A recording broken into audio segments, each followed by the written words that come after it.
Sveicināti! Mani sauc Huberts, un šodien aicinu jūs noskatīties vēl vienu video par Libralures zīmola mānekļiem. Sāksim! Šodienas materiālā vēlos jums pastāstīt un parādīt Dingworm mānekli. Dingworm ir pieejams tieši šādos iepakojumos.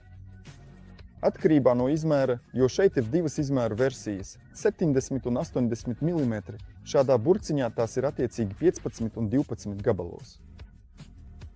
Jau pašā sākumā uzreiz jāpiemina, ka šādā burciņā papildus mūsu mānekļiem atradīsiet arī aromātus.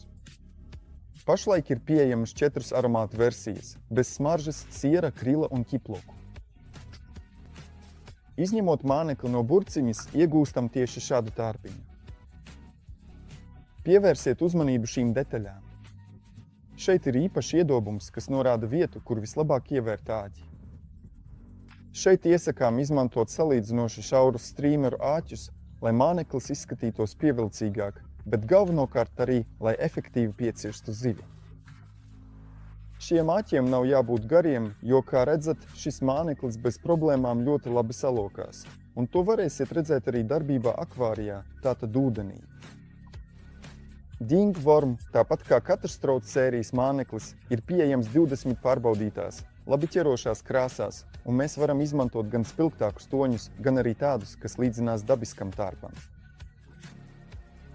Katrstrauts sērijas māneklis, tātad arī Dingworm, ir izgatavots no speciāla materiāla. Brīdī, kad zivs peld garām mūsu māneklim, tā to noteikti nepalaidīs garām. Šis materiāls vienkārši garšo zivīm. Otrs aspekts. Paskatieties, te man ir Ding 70, cik ļoti tas spēj izstiepties un atgriezties savā sākotnējā formā. Un trešais aspekts. Kad ķeram foreles, visbiežāk šis māneklis ir radīts tieši foreļu zvejai, taču tas lieliski darbojas arī ķerot asarus.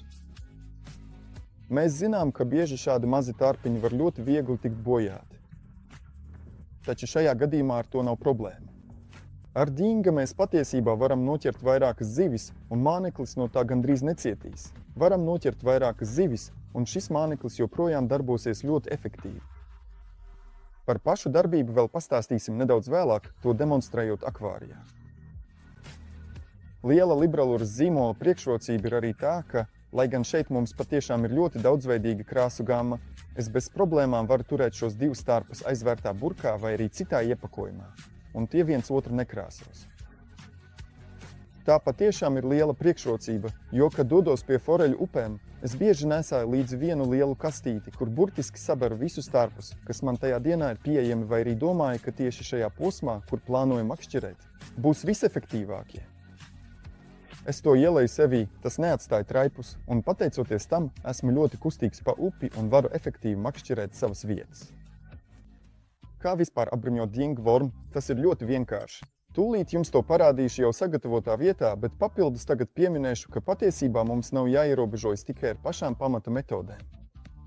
Šeit mēs varam veiksmīgi makšķerēt ar sānu pavadu, drop shot metodi, varam izmantot arī čeburašku, parastu svina galviņu, bet visbiežāk es makšķerēju ar tādām volframa galviņām uz mušiņu āķiem. Mušiņu āķi tāpēc, ka to prasa ūdeņi, kuros es makšķerēju, proti, tie ir rūpnieciski bez atskabargām un maza volframa galviņa, lai ēsma ūdenī tiktu prezentēta pēc iespējas smalkāk un dabiskāk, tādējādi vilinot lielākos foreļus uzbrukumā. Te mums ir Dingworm 70 mm volframa galviņa bezatskabargas āķis. Vienmēr caurduram no šīs puses. Maigi uzvelkam uz āķa. Caurduram apmēram šeit, kur ir sabiezinātā svītra. Apst.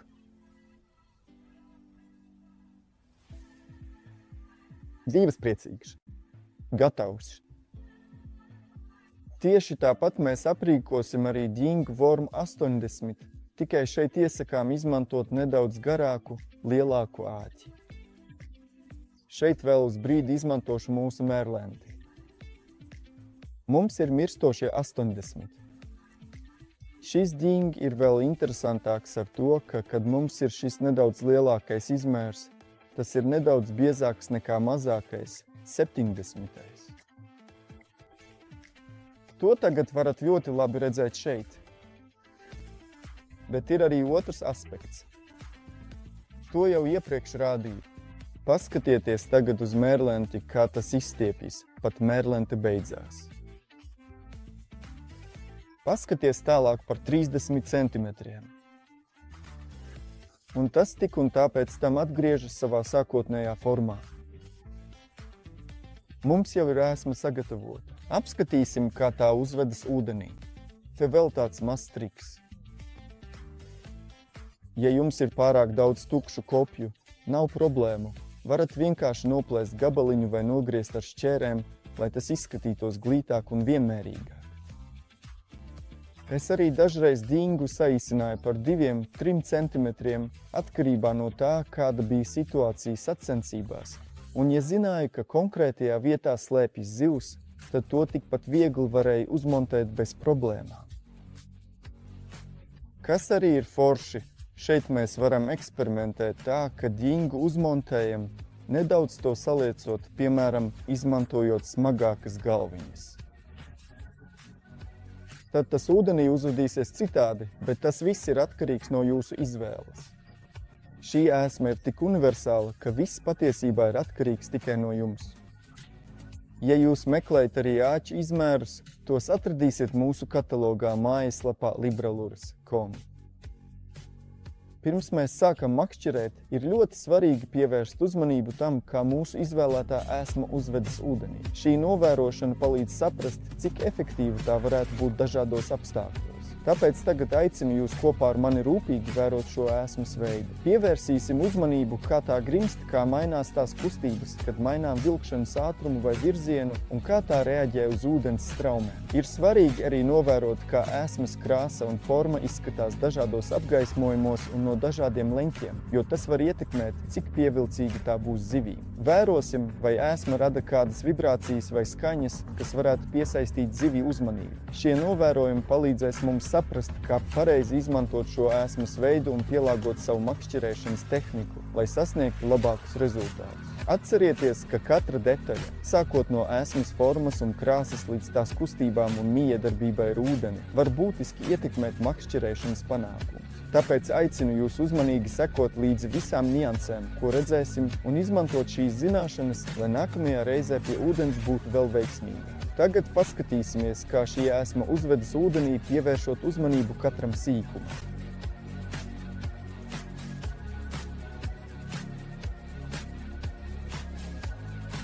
Nu, un mēs jau redzējām, kā strādā dingu vorma. Kā jūs droši vien pamanījāt šai ēsmai, tā kā tā ir tārpam līdzīga ēsma, galvenokārt mums pašiem ir jāpiešķir kustība. Tas, kā mēs spēlēsim ar savu makšķeri, ar smalku aprīkojumu, noteiks, kā tā uzvedīsies.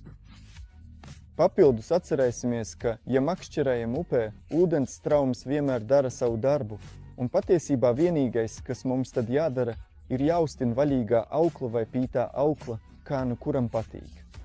Un ar to es gribētu jums pateikties par šī materiāla noskatīšanos.